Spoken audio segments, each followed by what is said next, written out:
Hello, പിന്നെ നമുക്കൊരു mini vlog കണ്ടാലോ? പിലോട്ടി ചോക്കോപ്പായൊക്കെ തിന്ന് ഞാനിങ്ങനെ നിന്ന് ആലോചിക്കുന്നത് വേറൊന്നുമല്ല, ഒരു മാംഗോ കുൽഫി ഉണ്ടാക്കാനുള്ള പരിപാടികളിലാണ് കേട്ടോ.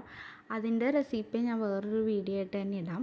അങ്ങനെ നീണ്ട ആലോചനയ്ക്ക് ശേഷം റെസിപ്പിയൊക്കെ സെറ്റാക്കി ഞാൻ പണി തുടങ്ങിയിട്ടുണ്ട്.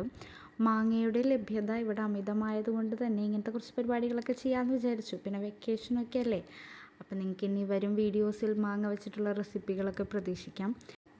അപ്പോൾ ഇന്നത്തെ സ്പെഷ്യൽ മന്തിയാണ് കേട്ടോ. കാരണം നമ്മുടെ 50 നോമ്പൊക്കെ കഴിഞ്ഞപ്പോഴേ ഞാൻ അമ്മനോട് പറഞ്ഞിട്ടുണ്ടായിരുന്നു എനിക്ക് മന്തി ഉണ്ടാക്കി തരണം എന്നുള്ളത്. അപ്പോൾ അതുകൊണ്ട് ഇന്ന് അമ്മ മന്തിയാണ് കേട്ടോ ഉണ്ടാക്കുന്നത്. അപ്പോൾ അതിൻ്റെ പരിപാടികൾ ഒരു സൈഡിൽ നടക്കുന്നുണ്ട്. അങ്ങനെ ദേ ഈ മന്തി സെറ്റ് ചെയ്യാൻ വേണ്ടിയിട്ടും ദമ്മിടാൻ വേണ്ടിയിട്ട് അതിലേക്ക് നമ്മുടെ എന്തായിരുന്നു പുതിനയിലയും മല്ലിയിലയൊക്കെ അരിഞ്ഞിടുന്നുണ്ട്. പിന്നെ എനിക്കാണെങ്കിൽ ഇതിലിങ്ങനെ പച്ചമുളക് കുത്തി വെക്കണം ഭയങ്കര ഇഷ്ടമാണ് കേട്ടോ. അത് കഴിക്കുകയൊന്നുമില്ല ഞാൻ, പക്ഷെ അതിങ്ങനെ കുത്തി വെക്കാൻ നല്ല രസമാണ്. പിന്നെ നമ്മുടെ സ്മോക്കിംഗ് എഫക്റ്റിന് വേണ്ടിയിട്ട് കുറച്ച് കനലിലേക്ക് കുറച്ച് ഓയിൽ ഒഴിച്ചിട്ട് അപ്പം തന്നെ അങ്ങ് മൂടി വയ്ക്കാം. അപ്പം നമുക്കിതാ നല്ല സ്മോക്കിംഗ് എഫക്റ്റ് കിട്ടും കേട്ടോ. റൈസിന് നല്ലൊരു പുകച്ചുവയൊക്കെ കിട്ടും. എന്നിട്ട് ലോ ഫ്ലെയിമിൽ ഒരു 10-15 മിനിറ്റായിട്ട് അവിടെ വെക്കും കേട്ടോ.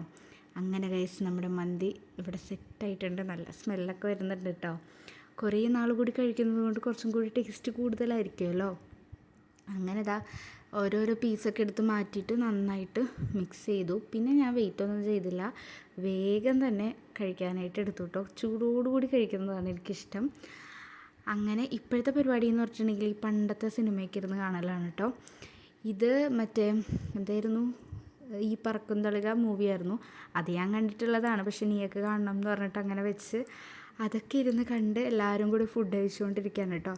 അപ്പോൾ ഇങ്ങനെയൊക്കെയാണ് ഇന്നത്തെ ഒരു ദിവസം. അപ്പോൾ ഇത്രേ ഉള്ളൂ.